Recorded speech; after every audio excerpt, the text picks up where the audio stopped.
बिस्मिल्लाहिर्रहमानिर्रहीम।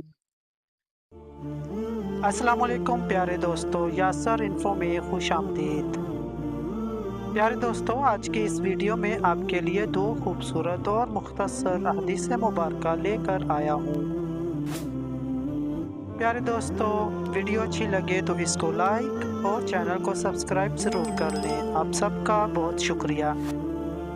तो आइए चलते हैं वीडियो की जानिब।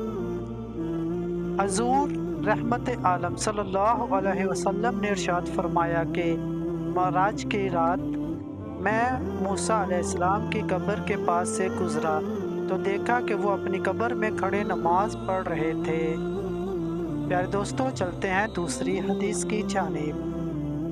हजूर शफा यौमुल नशूर सल्लल्लाहु अलैहि वसल्लम ने इरशाद फरमाया कि हर नबी की एक खसूसी दुआ होती है जिसे अल्लाह ताला ज़रूर कबूल फरमाते हैं। तो हर नबी ने वो दुआ मांग ली, लेकिन मैंने अपनी दुआ को क़यामत के दिन अपनी उम्मत की शफात के लिए बचा कर रख लिया। प्यारे दोस्तों, उम्मीद करता हूँ कि आपको आज की वीडियो पसंद आई होगी। अगर वीडियो पसंद आए तो इसको लाइक और चैनल को सब्सक्राइब ज़रूर कर लें। शुक्रिया।